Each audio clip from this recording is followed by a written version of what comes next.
Radio उड़ान के updates लेने के लिए इस चैनल को सब्सक्राइब कीजिए और इस वीडियो को ज्यादा से ज्यादा लाइक कीजिए और शेयर कीजिए। For more info log on to www.radioudan.com। मैं एक महिला हूँ। मुझे पता है कि हम सेक्सुअल एंड रिप्रोडक्टिव राइट्स जैसे मुद्दे सबके साथ साझा नहीं कर सकते, जैसे menstruation, birth control etcetera. Thanks to accessible and network partner NAP Delhi, जिन्होंने लॉन्च किया है अदिति AI चैटबॉट।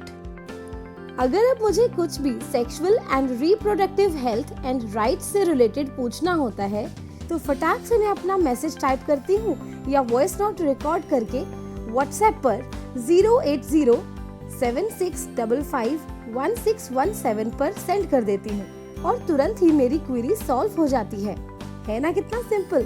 और हाँ, आप कॉल करके भी अपने सवालों के जवाब ले सकते हैं। ज्यादा जानकारी के लिए नैब हेल्पलाइन पर कॉल करें 0882626611166 पर। मैंने तो अदिति को अपना दोस्त बना लिया है, क्या आप भी बनाना चाहेंगे? जी हाँ दोस्तों, नमस्कार, आदाब, सत श्री अकाल। मैं दानिश महाजन प्रोग्राम बदलता दौर में आपका स्वागत करता हूँ। आज का शो बहुत खास है, साथ ही साथ बहुत इम्पोर्टेंट है सभी एक्टिविस्ट के लिए, सभी एनजीओस के लिए, सभी पर्सन्स विद डिसेबिलिटीज के लिए। हम हमेशा बात करते हैं कि एक चीज जो डिसेबिलिटी को प्रिवेंट कर सकती है, जहाँ डिसेबिलिटी का गैप पूरा कर सकती है, वो है एक्सेसिबिलिटी। तो हाल ही में सुप्रीम कोर्ट में एक डिटेल्ड रिपोर्ट फाइल की गई है राइट टू एक्सेसिबिलिटी के ऊपर। ये राजीव रतूड़ी साहब की एक पटिशन के ऊपर centre for disability studies Nalsar university ने प्रिपेयर की है और सुप्रीम कोर्ट में फाइल की है। इसकी बैकग्राउंड क्या है, ये क्यों जरूरी है, इसमें सेंटर फॉर डिसेबिलिटी स्टडीज कैसे आई जब ये पटिशन राजीव रतूड़ी साहब ने डाली थी, इसके आउटकम क्या हो सकते हैं, इन सब पे बात करेंगे। आज इस पर बात करने के लिए बेहद खास मेहमान हमारे साथ हैं। हमारे साथ नेल्सर यूनिवर्सिटी की सेंटर फॉर डिसेबिलिटी स्टडीज की हेड और प्रोफेसर एमरिटा अमिता ढांडा जी है। उनसे डिटेल जानेंगे। लंबा एक्सपीरियंस है उन्हें डिसेबिलिटी सेक्टर में और आरपीडी एक्ट को फ्रेम करवाने में भी उन्होंने अपनी भूमिका अदा की है। अमिता मैम, बहुत बहुत स्वागत आपका रेडियो उड़ान पर। थैंक यू जी, थैंक यू। सबसे पहले तो हमें हमारे लिसनर्स को बताएं कि ये राइट टू एक्सेसिबिलिटी जो फाइल की है स्टेटस रिपोर्ट आपने, ये क्या है? जी ऐसा है, ये दानिश साहब के राजीव राठौरी और मतलब इनका जो ह्यूमन राइट्स लॉ नेटवर्क, इनका जो सेटअप था, इन लोगों ने ये पिटिशन डाली थी सुप्रीम कोर्ट में, ये कहते हुए कि भाई आपका कानून बन गया है, कानून में कुछ कुछ आपकी गवर्नमेंट्स के ऊपर ऑब्लिगेशंस हैं कि भाई हाँ, हर चीज़ एक्सेसिबल होनी चाहिए, विच मीन्स कि भाई आप जो पर्सन्स विद डिसेबिलिटीज़ हैं, वो चाहे बिल्ट इंफ्रास्ट्रक्चर है, चाहे ट्रांसपोर्ट है, चाहे वेबसाइट्स हैं, वो हर चीज़ को एक्सेस कर सकें। उस तरह से बना हुआ होना चाहिए कि वो लोग उसको इस्तेमाल कर सकें। तो आप गवर्नमेंट से पूछिए कि वो क्या कर रहे हैं। इन्होंने कहा था कि इतने इतने टाइम में वो सब कर उसको हर इंफ्रास्ट्रक्चर को, बिल्ट एनवायरनमेंट को एक्सेसिबल बना देंगे। बताएं कि वो क्या कर। तो ये पिटिशन काफ़ी दिन से चल रही थी और स्टेट्स जो थी और सेंटर भी मतलब कुछ कुछ इंफॉर्मेशन दे रहा था कोर्ट को, लेकिन जैसे कहते हैं ना, आधी अधूरी इंफॉर्मेशन थी, पूरा से पता नहीं चल रहा था कि हो क्या रहा है या नहीं हो रहा। और कोर्ट को ये लग रहा था कि जब तक उन्हें ये मालूम नहीं पड़ेगा कि हो क्या रहा है ग्राउंड पे, तो वो कैसे कोई भी उसको रिलीफ कैसे दे सकते। तो नवंबर ये 2023 में ये लोग एक पॉइंट पे पहुंचे, उन्हें लगा कि गवर्नमेंट से हम बार बार पूछे जा रहे हैं लेकिन बात कुछ आगे नहीं बढ़ रही, तो स्टेटस पता करने के लिए क्यों ना हम एक थर्ड पार्टी को, एक इंडिपेंडेंट एंटिटी को कहा जाए, जो कि मतलब किसी भी तरफ पार्टिजन नहीं हो, जो एक प्रोफेशनल जॉब करेगी। तो उस तरह से ये लोग, इन्होंने हम लोगों को शॉर्टलिस्ट किया या हमें आइडेंटिफाई किया और हमसे पूछा गया कि आप ये करेंगे तो, और आप ये मतलब कोर्ट का ऑर्डर आ गया कहने को कि सेंटर फॉर डिसेबिलिटी स्टडीज को कहा गया कि आप ये कीजिए और आपको जो भी मदद चाहिए होगी वो आप मिनिस्ट्री ऑफ सोशल जस्टिस से ले ली। तो ये ऑर्डर दानिश साहब 29 नवंबर को लागू हुआ मैं कंट्री में भी नहीं थी, बट जब मैं वापस आई हूँ तो हमने अपना एक्सेप्टेंस भेजा कोर्ट को और ये कहा कि भाई अगर आप हमें आपने चुना है तो फिर हमको आप ये इतनी फ्रीडम दीजिए, इतनी आज़ादी दीजिए कि हम अपने तरीके से अपना जो भी हमको करेक्ट प्रोसीजर लगता है उसके बेसिस पर हम ये रिपोर्ट बनाएं। अगर हमने कुछ पैसे वैसे खर्च किए तो क्योंकि हम एक छोटा सेंटर है, हमारे पास उतने पैसे तो नहीं, अगर किए तो फिर वो आप गवर्नमेंट को कहिए कि वो हम मतलब उस तरह से ही पैसे खर्च करेंगे जो कि एक किसी भी पब्लिक वर्क के लिए किया जाना चाहिए ना, मतलब बिल्कुल उतने संयम से करेंगे। ये नहीं है कि हाँ जी आप लुटा रहे हो, आप संयम से खर्च करते हुए जो हम करेंगे उसका हमें रिइंबर्समेंट मिल जाना चाहिए। तो हमने ये कोर्ट को चिट्ठी लिखी तो 13 जनवरी को कोर्ट का ऑर्डर आया जब इन्होंने लिस्ट करी हमारी ये जो चिट्ठी थी और ये कहा कि सेंटर को फ्रीडम है कि जो सेंटर को सही लगता है। हमने ये कहा था कि हम पर्सन्स विद डिसेबिलिटी से बातचीत करते हुए, एक्सेसिबिलिटी एक्सपर्ट से बात करते हुए और अपने लॉ स्टूडेंट्स को और हो सके तो आर्किटेक्चर के स्टूडेंट्स को इस काम में लगाएंगे और एक जैसे कहते हैं, मैं इसको बोलती हूँ कि एक जनता की रिपोर्ट, एक पीपल्स रिपोर्ट, एक सिटीजन्स रिपोर्ट बनाने की कोशिश करेंगे।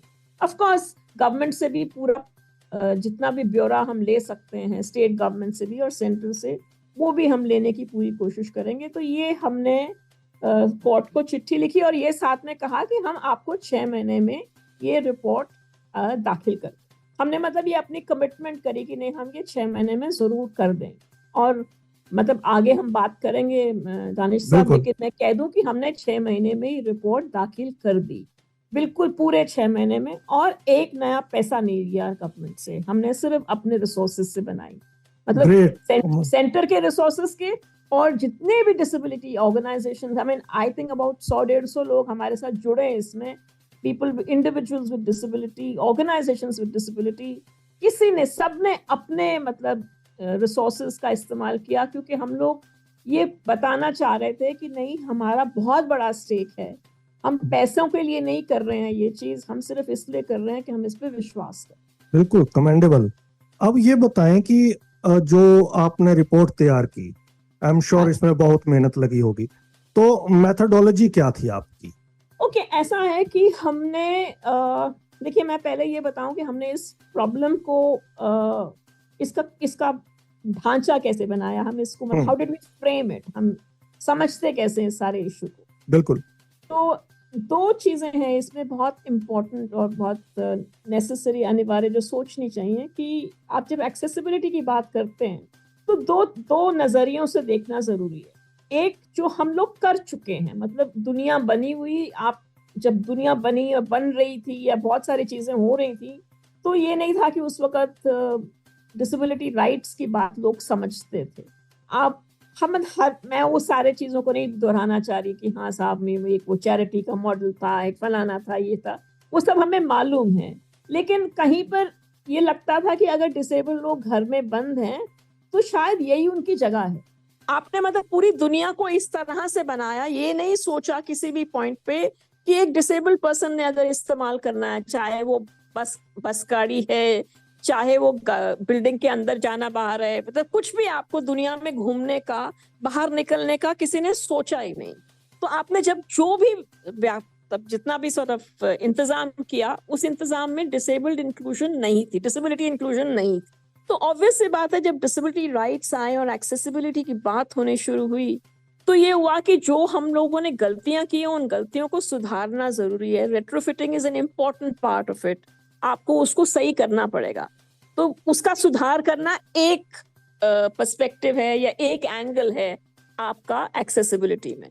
दूसरा है जो आप आज की तारीख में कुछ भी कर रहे हो, नई बिल्डिंगें बना रहे हो, नई सर्विसेज क्रिएट कर रहे हो, नए ट्रांसपोर्टेशन ला रहे हो, उसको शुरू से ही डिसेबल एक्सेसिबल होना चाहिए। सी देयर आर 2 एस्पेक्ट्स। सो हमने अपनी रिपोर्ट में पहला ये चीज कही कि नहीं, अगर आप एक्सेसिबिलिटी की बात कर रहे हो तो accessibility is not only retrofitting. ये नहीं है कि जो हमने भूलें की हैं उनका सुधार करना ही सिर्फ एक्सेसिबिलिटी नहीं है। एक्सेसिबिलिटी का मतलब ये भी है कि आज की तारीख से आप जो भी करेंगे वो एक्सेसिबल होगा, शुरू से एक्सेसिबल हो। आपको मतलब हर चीज को इस तरह से डिजाइन करना है क्योंकि आज नहीं आप कह सकते कि आपको नहीं मालूम कि डिसेबल लोग उसमें पार्टिसिपेट करना चाहेंगे। आप 100 साल पहले, 50 साल पहले कह सकते थे, आज नहीं कह सकते।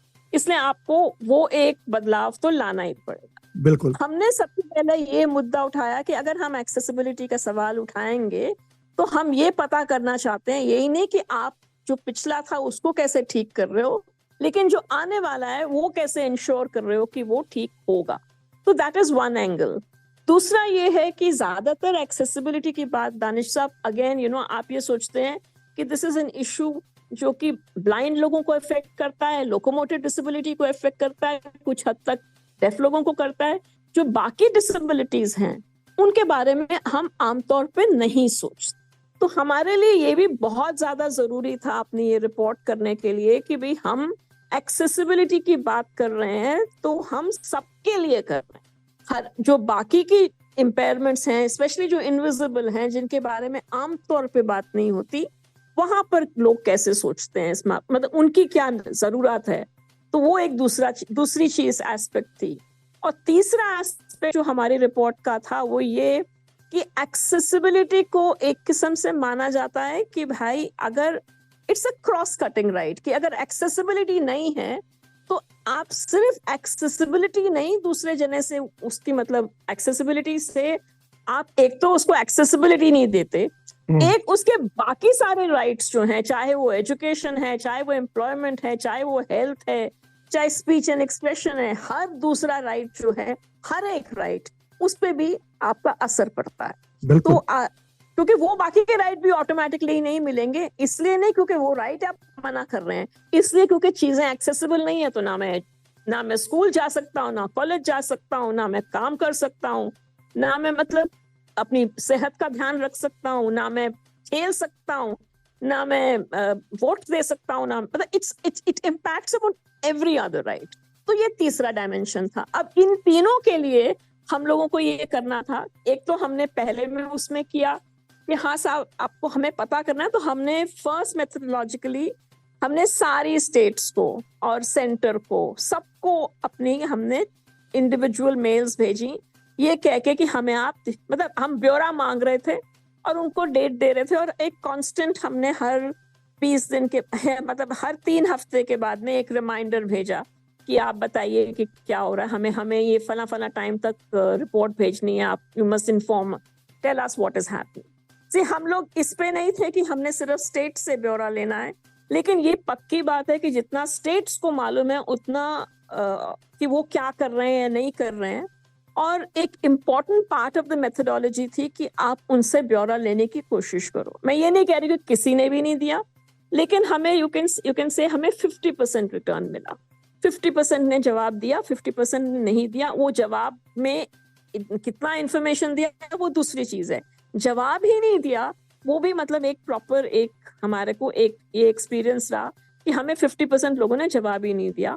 और बहुत सारे लोगों ने, जैसे हमने कहा था कि हम लोगों ने 12 या 13 जुलाई को अपनी रिपोर्ट दाखिल की है, और हम सबको कह रहे थे कि हमें 30 जून तक आप ब्यौरा दे दो, क्योंकि हमको था कि अगर 30 जून तक मिल जाएगा तो हमें भी तो 10-12 दिन चाहिए ना कम से कम, ये सारे चीज को प्रॉपरली ऑर्गेनाइज करके सारे जितने भी पॉइंट्स हैं उनको ज्वाइन करने के लिए, वो सब तो। पर एनीवे हमको 27-28 तारीख तक, इनफैक्ट यूनियन मिनिस्ट्री का ही जवाब जो है वो 27 जून को आया हमारे पास। मतलब हम 30 जून को कह रहे हैं कि हम कोर्ट में दाखिल करना चाह रहे हैं, हमें 27 जून को उनसे इंफॉर्मेशन मिला। पर anyway this was one part of जो हम लोग कह रहे थे कि हम सारी डिसेबिलिटीज को कवर करना चाहते हैं।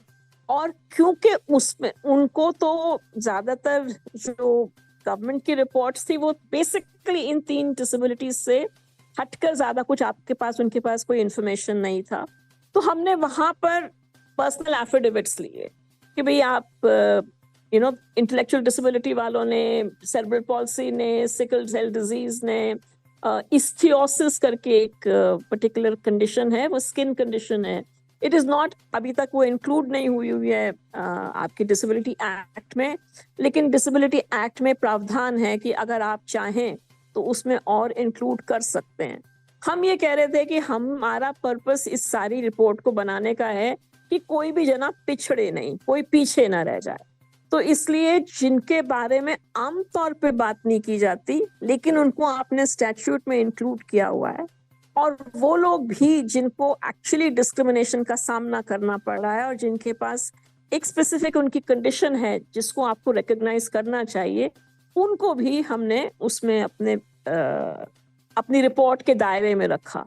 लेकिन हमने ये सारा इंफॉर्मेशन जो है पर्सन्स विद डिसेबिलिटीज से खुद से, कि उनके फर्स्ट पर्सन नैरेटिव से लिया, कि वो लोग बताएं कि उनका क्या एक्सपीरियंस है, उन्हें किस चीज की जरूरत है जो उनको लगता है कि उसके बिना वो लोग सच में जो उनको जो भी हक मिले हुए हैं वो उन हकों का इस्तेमाल ना कर पाएंगे। तीसरे वाले एंगल के लिए हमने अलग अलग आपकी डिसेबिलिटी ऑर्गेनाइजेशंस हैं कंट्री में जो अलग अलग हकों के ऊपर ज्यादा काम करते हैं। जैसे आस्था वाले लोग हैं, वो एजुकेशन पे काम करते हैं, वो आपका डॉक्टर्स फॉर चेंज जो है वो हेल्थ पे ज्यादा देखते हैं। NPCCD वाले वो लोग, वो भी एम्प्लॉयमेंट पर, हेल्थ पर ज्यादा काम करते हैं। तो हमने ये एक ओपन इन्विटेशन दिया था सबको, आपके पास भी आया था उस वक्त, मतलब हमने सबसे कहा था कि जो भी सारे प्रोसेस में इनपुट करना चाहता है, हमको नहीं लगता है सेंटर को नुमाइंदा बनाया गया, लेकिन सेंटर ये नहीं सोचता है कि ये रिपोर्ट अगर हमको बनानी है तो सेंटर अकेले बना सकता है। तो हमने एक किस्म से पूरी जितनी भी डिसेबिलिटी ऑर्गेनाइजेशंस हैं उनको ये कहा कि आप हमारे साथ जुड़िए और आप अपनी हमें एक्सपर्टीज का, मतलब हमें नहीं, मतलब कंट्री को बेनिफिट दीजिए, ताकि आपकी एक्सपर्टीज इस रिपोर्ट का एक हिस्सा हो और एक्चुअली जो ग्राउंड पे सिचुएशन है उसके बारे में सबको सबको जानकारी मिले उसकी। तो वो उसमें क्या हुआ फिर कि आपके ना अलग अलग लोगों ने पकड़ लिया कि हाँ जी, किसी ने कहा कि हम स्कूल्स में, गवर्नमेंट स्कूल्स में डिसेबल्ड चिल्ड्रन के साथ क्या हो रहा है, हम उसकी रिपोर्ट आपको बना के देंगे। किसी ने बोला कि हम आपको पॉलिटिकल राइट्स की देंगे। किसी ने कहा हम स्पोर्ट्स फैसिलिटीज में क्या हो रहा है, राइट टू स्पोर्ट्स का क्या है हम। और उन्होंने, मतलब किसी एक ने हमसे लिया, लेकिन उन्होंने अपना एक पूरा नेटवर्क बनाया। जैसे आपका जो एजुकेशन वाला रिपोर्ट है गवर्नमेंट स्कूल्स वाला, उन्होंने 40 और ऑर्गेनाइजेशंस को साथ में जोड़ा। जो स्पोर्ट्स वाले थे उन्होंने 20 और ऑर्गेनाइजेशंस को साथ में जोड़ा। तो आपका डिजास्टर मैनेजमेंट में किसी ने किया, किसी ने तो वो एक किस्म का आप ये सोच लीजिए कि मेथोडोलॉजी ये थी दानिश साहब कि हम जिसे कहते हैं ना, हम सफर पे चढ़े, वो कारवां बनता गया वाली बात है कि लोग जुड़ते गए और उन्होंने अपने इनपुट्स, उन्होंने अपनी रिसर्च करी, हम लोगों को प्रॉपरली रिसर्च टाइम बाउंड तरीके से सबने तकरीबन हमको मई के एंड तक, कुछ एक लोगों ने जून के शुरू तक सब काम वाम करके हमें भेज दिया। और फिर सेंटर ने उसको प्रोसेस करके उसको एक किस्म से बीन के, एक होता ना धागा लगा के ये सारे अलग अलग मोतियों को, उसको हमने फिर जोड़ा। तो हमारी मेथोडोलॉजी ये थी कि हम कुछ हद तक हमने गवर्नमेंट से पूछा क्या हो रहा है, और काफी हद तक हमने लोगों से पूछा जो कंसर्न पीपल थे, पर्सन्स विद डिसेबिलिटीज, खुद डिसेबल्ड पीपल्स ऑर्गेनाइजेशंस, एक्सपर्ट्स जो इस एरिया में काम करते हैं, इन सब से मतलब हमने इंफॉर्मेशन लेकर अपनी रिपोर्ट को और ये कंट्री की क्या सिचुएशन है, कम से कम उसका एक खाका बनाया। बहुत ही बढ़िया। और इतना मजा आ रहा है ना आपको सुनने में, और इतनी सरलता से आप समझा रही हैं सबको। मैंने कई लोगों को बताया कि इस तरह की एक रिपोर्ट हुई है, तो मैंने भेजा भी उनको वो PDF। तो उन्होंने कहा नहीं, हम वेट कर रहे हैं बदलता दौर में कब तुम बात करोगे इस पे, ताकि हमें टेक्निकलिटीज से हटके समझ आए सिंपल भाषा में इसमें क्या है। तो एक मैं बात सिर्फ ये कहना चाहता हूँ कि किसी भी काम में ना, एक तो होता है कि ऊपरी काम होता है, एक उस काम की स्पिरिट होती है। बिल्कुल, वो किसके स्पिरिट से काम किया गया। तो हमारे को है कि इसमें ना सारे डिसेबल्ड लोगों की पूरी आत्मा से किया गया काम है, बिल्कुल अंदर से लोगों ने जुड़ के काम किया है। किसी ने नहीं परवाह की कि किसको। हमने ये बात और है कि हमने वादा किया था और हमने उसको निभाया है, कि किसी ने भी हमारे साथ कुछ भी किया है तो हमने हर चीज को एक्नॉलेज किया है। हर बंदे का पार्टिसिपेशन रिपोर्ट का हिस्सा है, और उनका अपना काम उनके नाम पर साथ में इंक्लूडेड है। वो हमने इस बात पे हम मतलब मेरे को बहुत ज्यादा जरूरी लगता था। मेरे को लगता है कि नहीं, आप कोई भी काम इकट्ठा नहीं कर सकते अगर आप किसी का भी जो उसका क्रेडिट उसको ड्यू है उसे आप ना। बिल्कुल बिल्कुल, ये बहुत इंपॉर्टेंट बात आपने की है। अच्छा मैम, ये बताएं अब, क्योंकि आपकी बातें सुन के ना सवाल बहुत आ रहे हैं, लेकिन हमारे पास समय भी उतना है, क्योंकि आपके पास भी उतना समय है, तो मैं चाहता हूँ ज्यादा से ज्यादा मैं बेनिफिट लूँ इस अपॉर्चुनिटी का। तो इस रिपोर्ट की हाइलाइट्स क्या है? ओके, इस रिपोर्ट की आई वुड से एक लेवल की हाईलाइट तो ये है कि आपने ये एक ऑथेंटिक, जिसे कहते हैं ना फैक्ट बेस्ड, एविडेंस बेस्ड, ये आपने इकट्ठा किया कि आपकी एक्सेसिबिलिटी की कितनी ज्यादा कमी है, कितनी, ये मतलब ये कहना कि इसके लिए रिपोर्ट की क्या जरूरत थी तो हमें पहले ही मालूम है, हम कह सकते हैं ये। लेकिन हम लोग कानून में एक चीज मानते हैं कि अगर आपके पास किसी भी चीज की एविडेंस नहीं है ना, प्रूफ नहीं है, तो फिर आप सिर्फ हवा में बोल रहे हैं। आप मतलब मुझे उसकी रिसर्च करने की क्या जरूरत है, आप और मैं अपने अपने घरों में बैठ के कह सकते हैं एक्सेसिबिलिटी का बहुत बुरा हाल है, बस खत्म। लेकिन अगर आप ये बता सको कि किस तरह से और क्यों ये बुरा हाल है, और मतलब क्या चीज है जो हम कर रहे हैं, ऐसा नहीं है, मैं ये बहुत जोर से कहना चाहती हूँ कि हम लोग आमतौर पे इस बात पे बहुत ज्यादा जोर देते हैं कि क्या नहीं हुआ, लेकिन आई थिंक इतना उतना ही जरूरी है कि ये मान लेना कि क्या हुआ। और हमने जो रिकॉर्ड किया है, हमने दोनों चीजें रिकॉर्ड करी हैं। हम ये नहीं कह रहे हैं कि कुछ भी नहीं हुआ, लेकिन हम ऑब्वियसली ये कह रहे हैं कि जितना हमें चाहिए करना उतना नहीं हुआ। तो एक तो ये इस रिपोर्ट का आई थिंक जो बहुत बड़ा कंट्रीब्यूशन वो ये है दानिश साहब, कि ये पता करके बता रही है कि आपकी किस किस्म की कमी है, कहाँ कहाँ पे क्या क्या कमी है। और जैसे ये कि भाई हाँ, आपका ये कहना कि नहीं, हम तो डिसेबल्ड बच्चों को स्कूल में आने की पूरी उनको फ्रीडम है, वो आ सकते हैं, और फिर आपकी रिपोर्ट बता रही है कि भाई लोग दाखिला लेते हैं और फिर 2 साल में 3 साल में सबके छूटने लग जाती है पढ़ाई।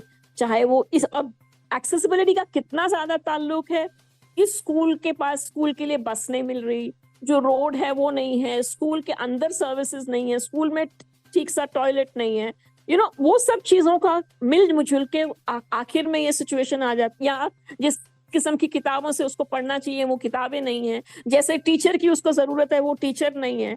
तो ये सारे चीजें जब आपके पास एक प्रॉपर स्टडी करके कोई बताता है, तो फिर एक्सेसिबिलिटी कहीं हवा की बात नहीं लगती, आपको कॉन्क्रीट तरह से बिल्कुल जैसे ठोस तरह से मालूम पड़ जाता है कि ये कहाँ पे गलत हो रहा है। तो एक तो हमारे को ये पता लगा। दूसरी चीज जो कि मतलब जहाँ पे हम क्योंकि हम एक सेंटर फॉर डिसेबिलिटी स्टडीज एक लॉ यूनिवर्सिटी में है, तो कानून जो है वो कानून से खेलना या कानून को समझना और कानून की जितनी भी परतें हैं उनको उठाना, ये हमारा रोज का काम है।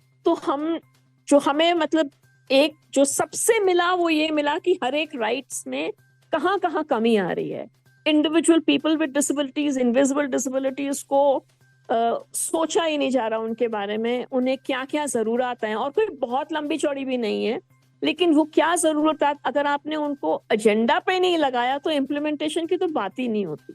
तो ये तो जो हमें जितने भी ऑर्गेनाइजेशंस और इंडिविजुअल्स हमारे साथ जुड़े, उन्होंने ये एक एविडेंस बेस्ड फाइंडिंग्स दी हैं इस रिपोर्ट में, जो हम लोगों को समझ में आया लोगों से बात करके, और जो हमें बार बार सबने कहा वो ये कि एक्सेसिबिलिटी का सबसे बड़ा मुद्दा ये हो रहा है कि एक्सेसिबिलिटी के लिए कोई मैंडेटरी मिनिमम नहीं बनाया जा रहा कि ये तो आपको करना ही पड़ेगा, अगर आपने ये नहीं किया तो आपके खिलाफ कानून ये कदम या वो कदम उठाया जा सकते हैं।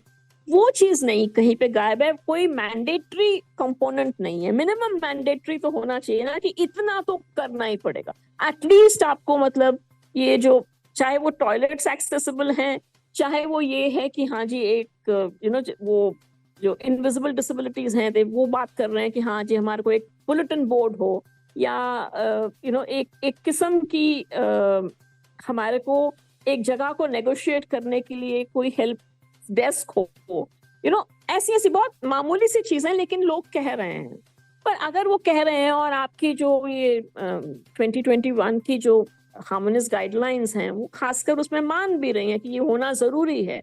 तो आपने ये तो कहा कि इसका होना अच्छा है, लेकिन आपने ये नहीं कहा कि अगर आप नहीं करोगे तो आपके पर क्या मतलब क्या कहर बरसेगा। आपने वो कहर बरसाने की कोई कोई प्रिपरेशन ही नहीं करी। अब उसमें जो मैं आपको एक ये थोड़ी कानूनी बारीकी की बात है, लेकिन मैं कोशिश करूंगी कि मैं उसको आसान से आसान तरीके से समझा सकूं। जी ऐसा है कि आपका जो कानून बना 2016 का, उसने बहुत साफ कहा कि भाई आपको चाहे वो बिल्ट एनवायरनमेंट है, चाहे ट्रांसपोर्टेशन है, चाहे वेबसाइट्स हैं, इनको आपको एक्सेसिबल करना ही पड़ेगा। It is mandate. आपने ये भी कहा कि अगर आप सपोजिंग आपने बिल्डिंग बनाई और आपको वो बिल्डिंग एक्सेसिबल नहीं है तो आपको कंप्लीशन सर्टिफिकेट नहीं मिलेगा, आप उस बिल्डिंग के अंदर घुस नहीं सको। आपने ये भी कहा कि एग्जैक्टली एक्सेसिबिलिटी की क्या रिक्वायरमेंट्स हैं, जो मतलब टेक्निकल रिक्वायरमेंट्स हैं, वो हम रूल्स में बताएंगे। तो रूल्स जो होते हैं वो जो लेजिस्लेशन होती है, जो जैसे जो 2016 का जो एक्ट है वो पार्लियामेंट ने पास किया, लेकिन जो रूल्स होते हैं वो गवर्नमेंट बनाती है। मतलब ये डिफरेंस होता है दोनों चीज में। तो जब ये रूल्स बनाने आए तो इन्होंने वो रूल 15 है जो डिसेबिलिटी रूल्स का, उसमें इन्होंने खासकर पहले कहा कि ये सब चीजें आपको करनी ही पड़ेंगी, नहीं करेंगे तो मुश्किल होगा। मतलब उस तरह से शुरू किया, लेकिन उसके बाद जो एक्चुअल रूल्स बनाए वो सब गाइडलाइंस की तरह बनाए। मतलब गाइडलाइंस होती हैं कि हाँ इसको आपके लिए सबके लिए अच्छा होगा अगर आप इसे माने। आप गाइडेंस देते हैं ना, एडवाइस देते हैं। आप ये नहीं कह रहे हैं कि ये अनिवार्य है, ये जरूरी है, ये मैंडेटरी है, अगर आप नहीं करेंगे तो इसके कारण से आपके ऊपर ये तकलीफ आ सकती। वो वाला हिस्सा जो है वो आपने रूल से उड़ा ही दिया। स्टैट्यूट कह रहा है, जो लॉ कह रहा है, वो ये कह रहा है कि नहीं ये चीजें मैंडेटरी हैं, सबको इसे करना ही पड़ेगा। जब आप रूल बनाने आए तो आपने बनस्पत ये कहने के कि देखो हर एक बिल्डिंग में अगर ये चीज नहीं होगी तो हम इस बिल्डिंग को कंप्लीशन सर्टिफिकेट नहीं देंगे। वो क्या चीज है जिसे करे बगैर मुझे कंप्लीशन सर्टिफिकेट नहीं मिलेगा, उस पर आपने बात ही नहीं। आपने वो मैंडेटरी कंपोनेंट आप खा गए। आपने सब चीज को गाइडलाइंस बना दिया। तो अगर आप हर चीज को गाइडलाइन बना देते हो और आप ये कहते हो कि ये अच्छा होगा अगर आप लोग माने, तो अगर मैं नहीं मानता हूं तो फिर क्या होगा? कुछ नहीं होगा ना। आप मेरे खिलाफ कुछ भी नहीं कर सकते, क्योंकि आपने मुझे कहा ही नहीं कि अगर तुम ये नहीं करोगे तो हम तुम्हारा कंप्लीशन सर्टिफिकेट नहीं देंगे। लोग कहेंगे कि नहीं आप शब्द को पकड़ रहे हैं, क्योंकि उन्होंने गाइडलाइंस कहा है, रूल नहीं कहा, इसलिए आपको लगता है कि भाई इनके खिलाफ कोई कार्यवाही नहीं हो सकती। पर ये कानून बन रहा है ना दानिश साहब। अब जब कानून बन रहा है तो अगर आपने रूल ना कह के गाइडलाइन कह दिया, आप आफ्टर ऑल किन लोगों को कह रहे हैं कि ये सब चीजें करो? आप बड़े बड़े ठेकेदारों को कह रहे हैं ना। अगर कौन बनाता है आपकी बड़ी बड़ी बिल्डिंगें, कौन बनाता है? आप उन लोगों को कह रहे हैं जिनके पास आपसे कहीं ज्यादा पैसा है कोर्ट में लड़ने के। बिल्कुल। अगर आप सपोज कल को कहते हैं कि हम आपको कंप्लीशन सर्टिफिकेट नहीं देंगे, तो आपको लगता है कि वो चुपचाप मान जाएंगे और कहेंगे अच्छा ठीक है, जो आप कहते हैं हम कर देंगे? वो तो यही कहेंगे कि आपने कब कहा था कि अगर हम ये नहीं करेंगे तो आप हमें कंप्लीशन सर्टिफिकेट नहीं देंगे। आपने तो सिर्फ यही कहा था कि ये डिजायरेबल है, ये आप लोग इस चीज को ध्यान में रखो। हम जितना कर सके हमने किया, हम उससे ज्यादा नहीं कर सकते। अब वो अगर वो मना कर देते हैं तो फिर हक की बात क्या रही ना? हक तो कुछ रहा नहीं। फिर तो हम वहीं वापस चले गए कि हम आपकी दया पर निर्भर हैं। चैरिटी मॉडल अगर पे। आपने बिल्कुल चैरिटी मॉडल पे वापस चले गए। वो कहने तो को rights of persons with disability act है, लेकिन वो फिर charity of persons with disability act में रह जाएगा। बिल्कुल एक किस्म से ना, बिकॉज आपने जो रूल्स बनाए वो कहीं पे एक्ट के खिलाफ चले गए। अब हमारा कानून में एक बेसिक रूल होता है कि जो जब कोई भी कानून बनता है, पार्लियामेंट जो है हमारे सिस्टम में, पार्लियामेंट जो है वो आपके एग्जीक्यूटिव के ऊपर है। एग्जीक्यूटिव को जो भी करना है वो कानून, वो पार्लियामेंट के डायरेक्शन के मुताबिक करना है। तो अगर पार्लियामेंट ने कहा है कि ये मैंडेटरी है और आपको ऐसे ऐसे रूल बनाने हैं, तो इनको रूल बनाने जरूरी थे। ये चाहे वो कितने मतलब क्या आप बेसिक मिनिमम बनाते हो, लेकिन बेसिक मिनिमम बनाना बहुत ही ज्यादा जरूरी था। इन्होंने वो नहीं किया है। इन्होंने सबकी सब चीज को, सारी दुनिया को कवर करा एक किस्म से, चाहे मतलब लेकिन स्पेशली जो दूसरी वाली 2021 की गाइडलाइंस हैं वो आपकी डाइवर्सिटी को बहुत ध्यान में रखती हैं, बहुत इंक्लूसिव हैं, लेकिन कहीं पे भी कुछ भी चीज मैंडेटरी नहीं है। कोई भी चीज ऐसी नहीं है जो कि अनिवार्य है कि इसको करना ही पड़ेगा, ऐसा नहीं है। तो अगर वो नहीं है तो फिर अगर लोगों ने वो नहीं किया तो हमारे पास तो कोई भी कोई सोल्यूशन ही नहीं है। हम एक किस्म से वहीं के वहीं खड़े रह गए। तो ये हमारी रिपोर्ट की मेरे मुताबिक सबसे बड़ी फाइंडिंग है कि आपको इसको बदलना पड़ेगा। आपको वो 15 रूल को वापस लेकर उसमें एक ऐसा तो एक चीजें ऐड करनी पड़ेंगी कि ये तो आपको करना ही करना है। तो हमने ये कहा है कि भी आप इसको अल्ट्रा वायरस को अनकॉन्स्टिट्यूशनल डिक्लेयर मतलब ये स्टैट्यूट के खिलाफ है, इसको स्ट्राइक डाउन करिए रूल 15 को, और गवर्नमेंट को कहिए कि भाई वो ये तय करें कि क्या चीज है जो सब किसी को, अगर उनको वो सर्विस चलानी है, चाहे वो बिल्डिंग है, चाहे वो सर्विस है, चाहे वो वेबसाइट है, तो इतना तो उनको मिनिमम मैंडेटरी जो है कि इतना तो उनको करना ही पड़ेगा। उसके अलावा अगर वो और करते हैं तो हम उनको मतलब उसका इंसेंटिव देंगे या उसको हम उनकी रिकग्निशन देंगे, जो मर्जी आप करना चाहते हैं। लेकिन आपको इन दोनों चीजों में फर्क करना पड़ेगा कि क्या चीज गाइडलाइंस है और क्या चीज है जो कि अनिवार्य है, जो आपको करना ही पड़ेगा। और हमने फिर ये आगे ये कहा है कि क्योंकि गवर्नमेंट को ये मतलब गवर्नमेंट को ये सारा प्रोसेस करने के लिए शुड बी डिसेबल्ड पीपल और उनकी ऑर्गेनाइजेशन के साथ पूरी कंसल्टेशन के साथ करिए। लेकिन जब तक वो नहीं होता है तब तक हमने कहा कोर्ट को कि ऐसा नहीं होना चाहिए कि एक वैक्यूम आ गया। और ये बहुत हमारी सारी रिपोर्ट दिखा रही है कि एक्सेसिबिलिटी के हक को अगर आपने पूरी शिद्दत से नहीं उसको इम्प्लीमेंट किया तो आप जो बाकी सब हकों की बात भी कर रहे हैं वो भी जीरो होते जाएंगे। और हम दिखा रहे हैं, हमने जितनी भी स्टडीज करवाई हैं, हर स्टडी आपको ये बार बार दिखा रही है कि बिना एक्सेस के वो बाकी के हक भी कोई मतलब नहीं रख रहे। तो इसलिए फिर हमने कोर्ट को कुछ सजेशन दिए हैं कि आप इन द शॉर्ट टर्म कम से कम इतना तो कर दीजिए, क्योंकि लोग कह रहे हैं कि हाँ ठीक है, आप बिल्डिंग्स के लिए बिल्डिंग कोड को मान लीजिए, वेबसाइट्स के लिए ये वेबसाइट वाले रूल्स मान लीजिए, what you can do in relation to airlines के लिए आप क्या कर सकते हो, ट्रेन्स के लिए क्या कर सकते हो, वो सब चीजें जो मतलब जो भी अभी तक कंसेंसस है कि कम से कम शॉर्ट टर्म में इतना तो करवा दीजिए। और फिर गवर्नमेंट को कहा है कि आप रूल 15 को प्रॉपरली एक रूल बनाइए और इस चीज को मतलब खाना पूर्ति मत कीजिए, दिल से कीजिए, थोड़ा थोड़ा चाय कर रहे हैं लेकिन ये मत कीजिए। हमने ये भी बहुत जोर से कहा है कि गवर्नमेंट का जितना भी मतलब जो हमारी एक बहुत बड़ी फाइंडिंग आ रही है वो ये है कि सारा जोर जो है वो रेट्रोफिटिंग पे है कि हम पीछे का कैसे सुधारेंगे, और आगे का अगर नहीं सुधारोगे तो फिर हम सारी उम्र रेट्रोफिटिंग ही करते रहेंगे ना। बिल्कुल बिल्कुल। तो ये मतलब आपको मैं जितना मैं संक्षिप्त में बता सकती थी। तो कुछ डेटा भी है ऐसे, जैसे जनरली हम समझते हैं कि इतने % रैंप नहीं है, इतने % वेबसाइट एक्सेसिबल नहीं है, क्या इस शेप में भी काम हुआ है? हाँ जी, कुछ है, लेकिन हमने देखिए दानिश साहब, दो हमारे पास चॉइसेस थी।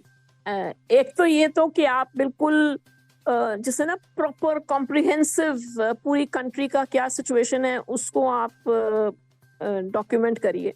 पर हमें लगता था कि अगर हम वो करते रहे और 6 महीने में हमने कोर्ट को रिपोर्ट नहीं दी तो ये फिर बात का ना एक होता है ना, जैसे कहते हैं एक सही समय होता किसी चीज को, तो वो टाइम वाइज हमको लगता था नहीं, ये टाइम इम्पोर्टेंट है।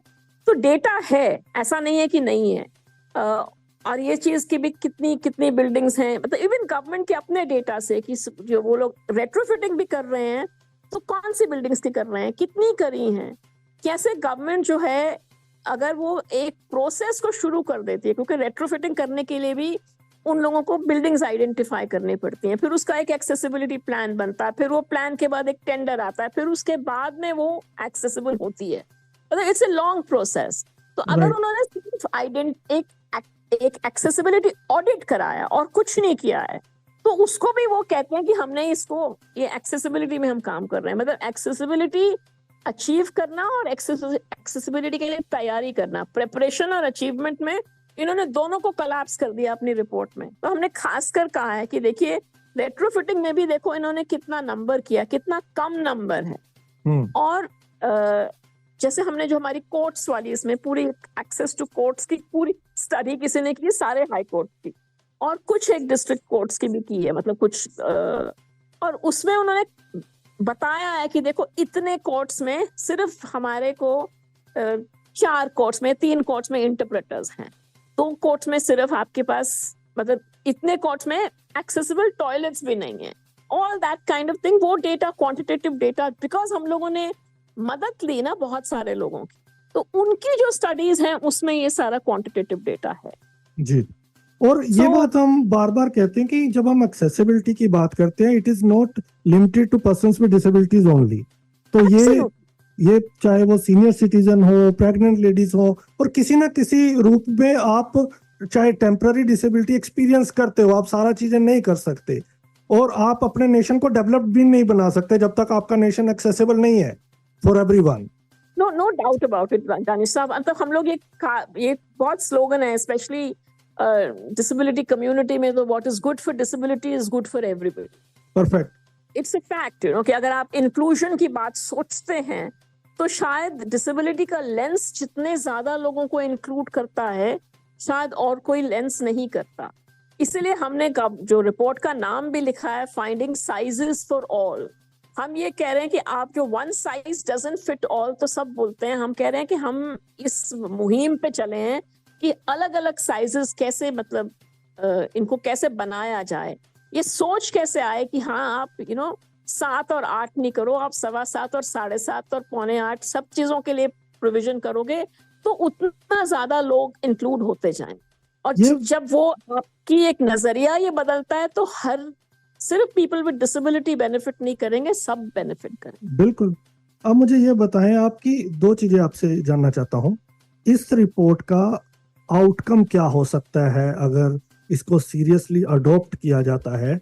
क्योंकि मैं ये इसलिए पूछ रहा हूं क्योंकि आपने पहले बताया कि आपने गवर्नमेंट से जवाब मांगे और आपको ज्यादातर संजीदगी नहीं देखने को मिली, और ये हम सबको पता है, ये कोई कहने की बात नहीं है, तो तभी हालात इस तरह के हैं। तो अभी आप स्पेसिफिकली जब इस पे काम कर रही थी, तो ये बताएं कि क्या गवर्नमेंट की मंशा आपको लगती है, चाहे वो ब्यूरोक्रेट्स हो चाहे गवर्नमेंट्स हो, और इसके आउटकम क्या हो सकते हैं अगर इसको एक्सेप्ट किया जाता है थोरोली, इस पे सुप्रीम कोर्ट सीरियस संज्ञान लेता है और डायरेक्शंस देता है? देखिए, मेरे को जो मैंने इसीलिए उस पर थोड़ा ज्यादा टाइम भी लिया दानिश साहब, क्योंकि मेरे को कहीं पे लगता है कि हमारा जो सारा एक्सेसिबिलिटी का अभियान है वो बहुत ज्यादा गुड समैरिटन जिसको कहते हैं ना, कि अच्छे लोगों के उस पे, कि नहीं हम सब अच्छे लोग हैं और वो जो अच्छाई करना चाहेंगे वो ये सब कुछ करेंगे, उस पर्टिकुलर मोड पे चला गया। आपने ये सोचा ही नहीं कि नहीं साहब ठीक है, अगर आप कानून बनाते हो तो कानून का एक हिस्सा तो हमेशा होता है कंपल्शन का, कि ठीक है तुम्हें पसंद नहीं है ना सही, लेकिन तुमको ये फिर भी करना पड़ेगा क्योंकि ये कानून है। वो वाला हिस्से को मैं ये नहीं कह रही हूँ कि आपको हर चीज वैसे करनी चाहिए, लेकिन जो सबसे बड़ी हमें प्रॉब्लम दिख रही है वो यही है कि एक्सेसिबिलिटी में हमने कुछ भी मैंडेटरी नहीं किया। तो वो इट्स लाइक कि हाँ जी ठीक है, हर बंदा सोच रहा है कि वो बहुत भलाई का काम कर रहा है अगर वो एक्सेसिबिलिटी कर रहा है। वो ये नहीं सोच रहा है कि अगर मैं नहीं करूंगा तो मेरी मतलब खाट खड़ी हो जाएगी, वो वैसे नहीं सोच रहा। वो सोचवाना बहुत जरूरी है। तो एक तो मेरे को कहीं पर ये लगता है कि कोर्ट से ये आना कि नहीं, जो आपने रूल बनाए गलत बनाए, आपको इनमें ये बताना पड़ेगा लोगों को कि अगर आप ये नहीं करोगे तो इसमें कुछ कॉन्सिक्वेंसेस होंगे। फिर क्योंकि हमारा सेक्टर उस तरह से जागरूक है, अगर वो एक्चुअली मैंडेटरी रूल बन जाता है तो आपको, मैं एक बहुत थोड़ा सा एसाइड बोलती हूँ, एक बात दानिश साहब, अगर आप 95 का एक्ट देखें तो 95 का जो एक्ट था वो बेसिकली क्या बना था कि हाँ जी हम ये चीजें होंगी, इसके लिए हम ये स्कीम बनाएंगे, ये प्रोग्राम बनाएंगे, ये स्कीम बनाएंगे, ये प्रोग्राम बनाएंगे। आपने एज सच कहीं पर पूरे कानून में ये नहीं कहा था कि क्या चीज है जो आपको करनी ही करनी पड़ेगी। तो एक लेवल पे जब हम लोगों ने स्टैट्यूट पहले पढ़ा, हमें लगा नहीं तो इसका तो कुछ भी नहीं होगा, लेकिन कानून में एक चीज थी, उसमें कहा था you shall make a programme और you shall have a scheme.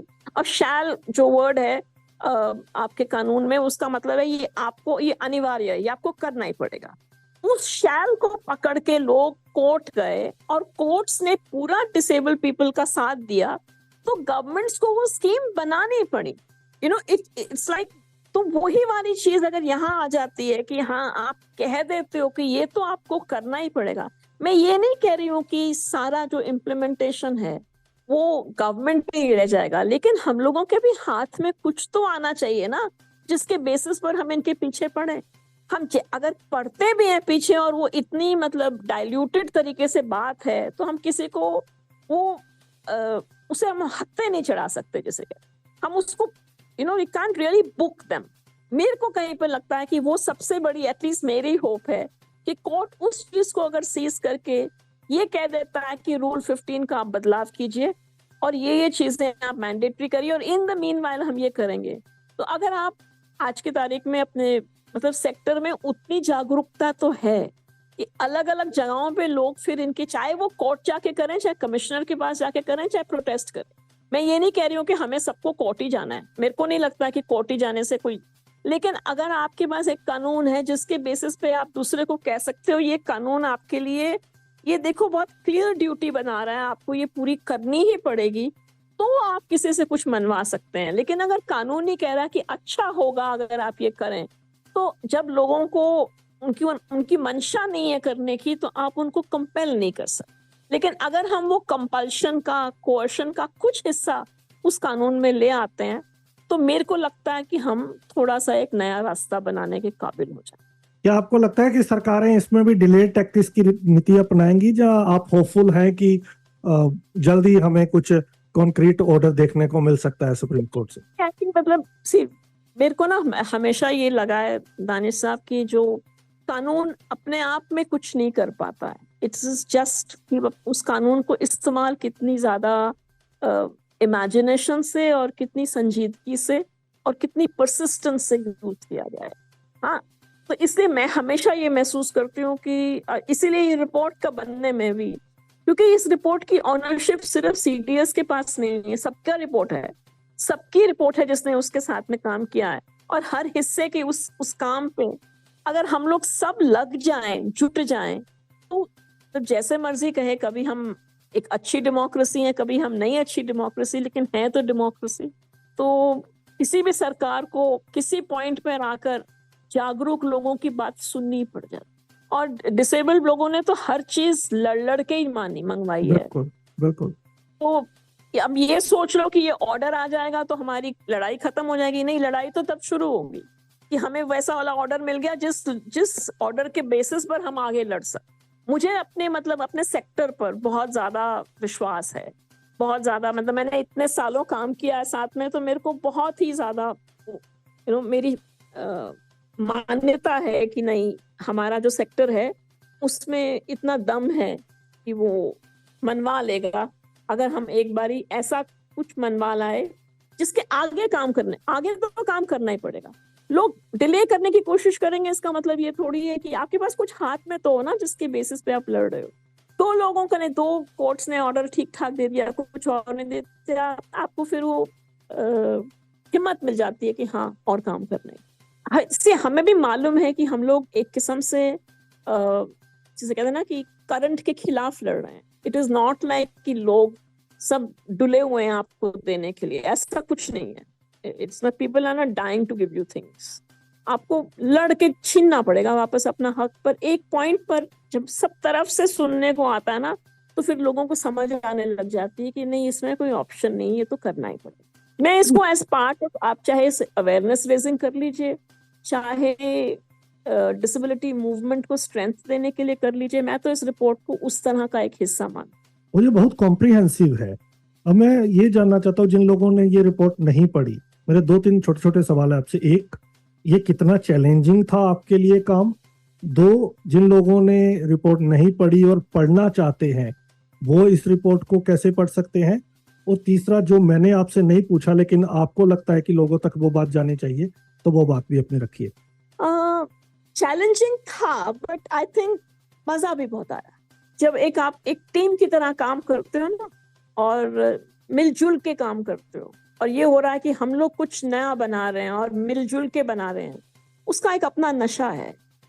हम लोग अपनी जब काफी तौर पे जो लोग, अगर आप अपनी आजादी की लड़ाई की बात भी करें, और अभी जो वो साइनाथ की किताब आई है, जो फुट सोल्जर्स करके, सोल्जर्स ऑफ आपकी फ्रीडम पे, उन्होंने पूरे के पूरे आम आदमी की लड़ाई पे वो दिया है कि जो बड़े बड़े नेता नहीं थे, लेकिन जिन्होंने अपने लेवल पर काम किया, और उन्होंने आपकी आजादी मिली क्योंकि हर बंदे ने उसको अपनी लड़ाई मानी। बिल्कुल। तो मेरे को कहीं पर डिसेबिलिटी सेक्टर से ना, मेरी जो इतने सालों का जुड़ाव है ना दानिश साहब, वो यही है कि मुझे मतलब वो सब लोग दिखते हैं जिन्होंने इसको अपनी लड़ाई मान के इसमें अपना कंट्रीब्यूशन किया। हर बंदा ये नहीं सोच रहा कि मेरा नाम आया कि नहीं आया। हमारी कोशिश है कि हम चाह रहे हैं कि किसी ने अगर कुछ भी किया तो उसका नाम भी आना चाहिए, वो दूसरी चीज है। लेकिन लोग नाम के लिए काम नहीं कर रहे हैं, वो काम के लिए काम कर रहे हैं। तो मेरे को सबसे ज्यादा इसमें जो मजा है, जो नशा है, वो ये है कि एक किस्म से फिर से हम लोग इकट्ठे हुए, एक एनर्जी जैसे कहते हैं ना पूरे सेक्टर में, इस रिपोर्ट ने हमारे लिए भी और सेक्टर के लिए भी आई थिंक कहीं पर एक ट्रिगर है।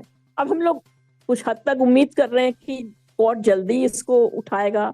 मुझे बार बार लोग कह तो रहे हैं कि नहीं बहुत जल्दी लिस्ट होगा, नहीं होगा तो फिर हम कोर्ट के खिलाफ भी मतलब झगड़ा करेंगे। पर अभी तो हम थोड़ी शांति लगा के बैठे हैं कि नहीं आएगा, हमारा काम जल्दी आएगा। जिन्होंने नहीं पढ़ी है, रिपोर्ट इज अवेलेबल हर जगह से, मतलब जिसको मर्जी, आपके पास रिपोर्ट है, आप जहां मर्जी शेयर कीजिए। हमने इस रिपोर्ट को कोई वो नहीं किया हुआ है कि आई मीन कि किसी वेबसाइट वगैरह पे अपलोडेड है क्या? हाँ नहीं, अभी मतलब it is uploaded on, it will be going up on the Nalsar website, on our disability center website। लेकिन बाकी हमने सबको कहा कि जो मर्जी जिसे हमसे चाहिए हम लिंक भेज देंगे, and you can distribute it as quickly and whoever wants to upload it wherever। लोगों ने जिन्होंने हमारे साथ काम किया उन्होंने अपने अपने उसमें किया हुआ है, और हमारे लिए ये बिल्कुल मंजूरी की बात है कि जैसे मर्जी डिसेमिनेट हो, हर जने को जिसको भी चाहिए उसको हक है कि वो पढ़े। अपनी तरफ से मैं क्या कहना चाहती हूँ, मैं एक चीज कहना चाहती हूँ दानिश साहब के, देखिए ये सच्चाई की बात है कि हमने ये रिपोर्ट कोर्ट को दी है। हम लोग चाहते भी हैं कि हम कोर्ट से कुछ ऑर्डर भी चाहते हैं, हम गवर्नमेंट से भी काफी हद की मतलब कोऑपरेशन चाहते हैं, ये मैं नहीं कह रही हूँ कि नहीं चाहते। लेकिन मेरा सबसे बड़ा विश्वास इसमें ये है, और इस रिपोर्ट की ताकत भी यही है कि ये डिसेबल्ड पीपल की ये सिटीजन्स रिपोर्ट है। This is the people speaking, और लोगों की अपनी जो शक्ति होती है ना, उसको पहचानना बहुत जरूरी होता है। वो लोग शायद ठीक है, उन लोगों के ऑर्डर आएंगे, लेकिन आएंगे इसलिए क्योंकि हम उनको कंपेल करें कि आए। पावर हमारी है, शक्ति हमारी है, अथॉरिटी चाहे उनके पास हो, और इस चीज को भूलना नहीं चाहिए। बहुत ही इम्पोर्टेंट बात आपने कही है, और मैं हर शो में ये चिल्लाता हूँ, क्योंकि एक चीज अमिता जी मैं जाते जाते आपसे जरूर जानना चाहता हूँ, क्योंकि आपका बहुत लंबा एक्सपीरियंस है इस फील्ड में। जैसे आपने इस रिपोर्ट की बात की, जैसे आप बार बार सेक्टर की एनर्जी की बात कर रही हैं, शक्ति की बात कर रही हैं, यूनिटी की बात कर रही हैं, लेकिन जो मेरा एक्सपीरियंस है, ये सब आप बिल्कुल सही कह रही हैं, लेकिन जो ग्राउंड पे लड़ने वाला काम था वो आजकल हमें दिख नहीं रहा।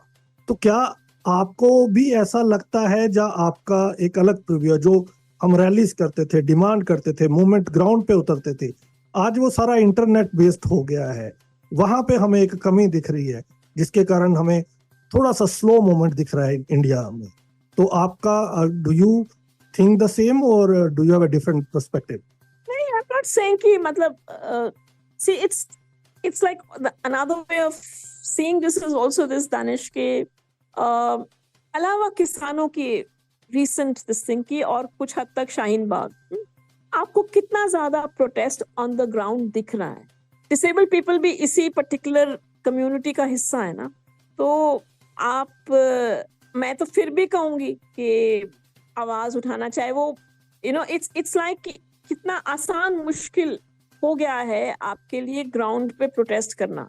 इसमें बीच में आपके जो पैंडेमिक ने एक अपना मतलब हर चीज पर उसका एक क्या कहते हैं ना, एक ब्लाइट आई है, एक शैडो आई है। डिसेबल्ड पीपल के लिए और भी ज्यादा, there was a lot of loss of life, there has been a lot of other things।